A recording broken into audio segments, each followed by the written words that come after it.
Assalamualaikum warahmatullahi wabarakatuh. Sahabat muslim yang dirahmati Allah, di video kali ini kita akan membahas kisah menjemput hidayah seorang ateis Amerika, namanya Dr. Lawrence Brown. Kisah bermula saat anak keduanya sekarat di hari kelahirannya karena terjadi penyempitan pembuluh darah. Dengan segala kecerdasannya, Dr. Brown adalah orang sukses. Ia selalu berkuasa. Jika ada sesuatu yang dia perlukan, dia tahu cara mendapatkannya. Jika ada sesuatu yang dia inginkan, dia tahu bagaimana cara menggapainya. Dia tidak pernah sekalipun dalam hidupnya menghadapi situasi di mana dia tidak bisa mengatasinya. Tapi kini, saat anaknya terbujur sakit di depan matanya, Dr. Brown tidak berdaya. Ia tidak lagi punya harapan. Kecerdasannya, kejeniusannya tidak mampu membantu anaknya yang lagi sekarat. Simak terus videonya sampai selesai. Insya Allah bermanfaat.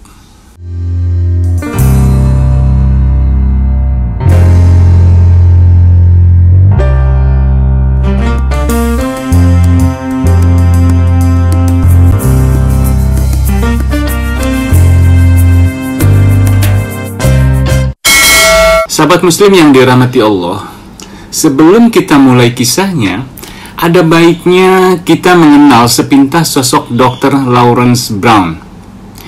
Ia adalah lulusan dari Cornell University dan Brown University.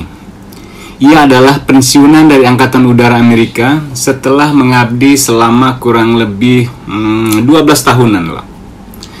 Dr. Brown bekerja di rumah sakit George Washington Hospital University, salah satu rumah sakit paling terkenal di Amerika. Di rumah sakit inilah Presiden Ronald Reagan dirawat kala ditembak dulu. Sekarang kita mulai kisahnya. Dr. Lawrence Brown adalah seorang ateis. Sebagai seorang ateis, ia tidak percaya Tuhan, apalagi agama. Ia sering berdebat dengan siapapun agar mereka tidak percaya Tuhan dan tidak percaya agama. Sebagaimana ateis yang lain, ia punya filosofi hidup bahwa seseorang yang mati dengan kekayaan terbanyak berarti dia menang. Sepanjang hidupnya, dia mengumpulkan berbagai kekayaan sebagai simbol keberhasilan hidup. Memang hanya untuk itulah manusia hidup di dunia. Begitulah Dr. Brown memaknai hidup kala itu. Suatu hari, anak yang pertama, Christina, lahir. Ajaibnya, anak itu belum genap berusia 1 hari, sudah bisa berdiri saat diberdirikan. Sebagai seorang ateis, ia tidak melihat hal itu sebagai keajaiban, apalagi atas kuasa Allah Azza wa Jalla. Baginya, itu hanya sesuatu yang menarik. Sesimpel itu ia memaknainya. 1 tahun kemudian, yaitu tahun 1990, anak kedua, Hannah, lahir. Jika anak yang pertama di hari pertamanya bisa berdiri, beda dengan anak keduanya. Begitu dilahirkan, bayi ini langsung dimasukkan ke ruang ICU, karena dari dada sampai kakinya berwarna biru. Sebagai seorang dokter medis, Dr. Brown faham bahwa aliran darah anaknya kekurangan oksigen. Pembuluh darahnya mengalami penyempitan. Saat itu anaknya dalam kondisi lemah dan sekarat. Dengan kondisi seperti itu, anaknya harus menjalani operasi jantung. Pembuluh darahnya harus diganti dengan graft, saluran buatan yang dapat bertahan beberapa tahun, tapi kemudian harus diganti lagi. Sampai suatu saat graft itu tidak mampu lagi bertahan seiring anak makin dewasa dan akhirnya meninggal. Meskipun dia seorang dokter dan ayah dari bayi itu, Dr. Brown tidak diizinkan menangani anaknya bersama para dokter ahli yang lain karena dikhawatirkan ia tidak bisa mengendalikan emosinya.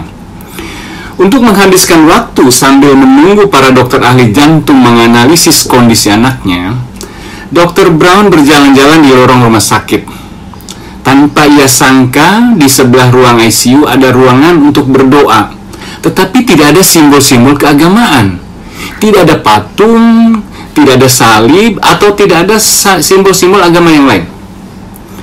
Meskipun bukan kebiasaannya, kala itu ia berpikir bahwa doa layak dicoba untuk dimohonkan kepada Tuhan untuk menyelamatkan nyawa anaknya. Sahabat muslim yang diberkahi Allah, untuk pertama kali dalam sejarah hidupnya, Dr. Brown berdoa dengan tulus di ruangan itu. Doa perjanjian yang dia panjatkan adalah, "Ya Tuhan, jika memang Engkau ada, saat ini aku butuh pertolongan-Mu. Aku berjanji, jika Engkau selamatkan anakku, dan Engkau bimbing aku ke agama yang Engkau ridhoi, aku akan memeluk agama itu." Begitulah doa yang dia panjatkan kurang lebih sekitar 15 menitan. Usai berdoa, ia kembali ke ruang ICU. Di sana para dokter ahli sedang mengerumuni anaknya. Sesuatu sedang terjadi. Mereka menatap mata Dr. Brown. Lalu dokter ahli bedah jantung anak berkata, "Anakmu akan baik-baik saja," dan menjelaskan terjadinya patent ductus arteriosus. Penjelasan ahli jantung anak itu bukan hanya tidak masuk akal bagi Dr. Brown, tapi juga bagi dokter-dokter yang hadir di situ.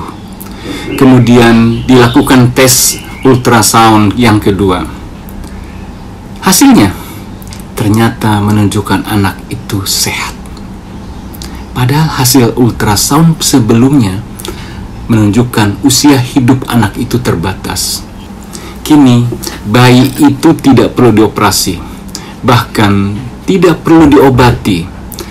Bayi itu benar-benar seperti bayi yang lahir normal. Dr. Brown yakin ini pasti karena campur tangan Tuhan.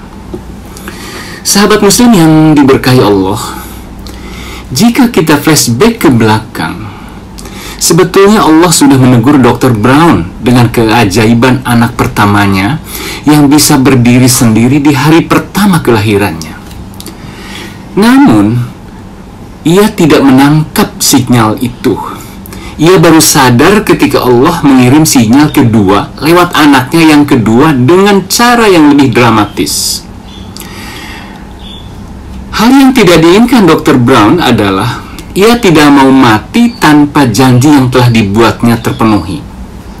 Untuk itu, ia melakukan pencarian agama. Ia mempelajari berbagai kitab suci, mulai dari kitab suci Buddha, Taoisme, Shinto, Bhagavad Gita, Hindu, Yudaisme, dan Kristen. Setelah mempelajari semua kitab suci itu, ia berkesimpulan bahwa ajaran tersebut tidak masuk akal baginya.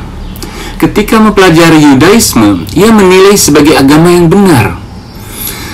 Tapi kemudian ia menemukan beberapa pertentangan dalam kitab sucinya. Dalam kitab Perjanjian Lama ada prediksi 3 nabi terakhir. Tapi umat Yudais tidak percaya 3 nabi setelah Nabi Musa. Jika bukan Nabi Yahya alaihissalam, Nabi Isa alaihissalam, dan Nabi Muhammad sallallahu alaihi wasallam, siapa ketiga nabi itu? Dr. Brown tidak menemukan jawaban yang logis antara kitab suci dan praktek ibadah penganutnya. Kemudian, Dr. Brown mempelajari agama Kristen. Ia belajar berbagai sekte Kristen, mulai Southern Baptist, Quakers, The Greeks Orthodox, Katolik Roma, Protestan, Mormon, dan Seventh-day Adventist. Dengan banyaknya aliran dalam Kristen membuat Dr. Brown merasa pusing. Untuk mendapatkan kebenaran, ia mendatangi pendeta, pastor, tokoh agama Kristen guna memperoleh penjelasan tentang kenapa Yesus sebagai anak Tuhan. Kenapa Tuhan Trinitas? Kenapa ada dosa waris? Sayangnya, tidak ada satupun pendeta dan pastor yang mampu menjelaskan dan meyakinkannya. Dr. Brown percaya bahwa Tuhan itu pasti esa. Hubungan manusia dengan Tuhan bersifat langsung tanpa melalui perantara. Tiap orang bertanggung jawab dengan dosa masing-masing. Bertahun-tahun ia tidak menemukan apa-apa. Bahkan ia lebih pusing dari sebelumnya kala ia masih ateis.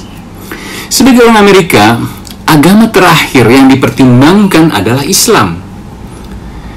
Ketika Dr. Brown mempelajari Islam dan Nabi Muhammad SAW, segalanya masuk akal. Rantai wahyu sejak awal, Nabi Nuh alaihissalam, Nabi Musa alaihissalam, Nabi Isa alaihissalam, dan terakhir ditutup dengan wahyu kepada Nabi Muhammad SAW. Semua ajarannya sama tentang tauhid, tentang Islam. Akhirnya, Dr. Brown memutuskan untuk mu'alaf, menjadi seorang Muslim. Apa yang kemudian terjadi setelah ia masuk Islam? Dr. Brown kehilangan mobil. Ia kehilangan rumah, guest house, dan properti lainnya. Ia kehilangan teman-temannya, kehilangan orang tuanya, kehilangan keluarga besarnya, kehilangan istrinya. Yang lebih menyesakkan hatinya adalah ia kehilangan anaknya yang diselamatkan Allah melalui doanya. Kemudian ia tinggal di sebuah apartemen yang sangat sederhana, yang dihuni oleh orang-orang miskin dan orang-orang yang tersingkir dari persaingan hidup. Akhirnya Dr. Brown hijrah ke Arab Saudi. Ia bekerja di salah satu rumah sakit di Madinah dan tinggal di kota Madinah Al-Munawwaroh beserta keluarga barunya. Kini Allah Subhanahu wa Ta'ala telah mengganti dengan yang lebih baik atas semua yang dulu hilang. Satu hal yang tidak pernah hilang adalah iman Islamnya. Akhirnya Dr. Brown berpesan, kita datang kepada agama kebenaran bukan karena keputusan kita, melainkan karena kita memintanya dengan jujur dan tulus. Semoga kisah nyata ini menginspirasi kita semua untuk lebih meningkatkan ketakwaan dan keimanan kita kepada Allah Subhanahu wa Ta'ala. Amin ya rabbal alamin. Wallahu a'lam bishawab. Wassalamualaikum warahmatullahi wabarakatuh.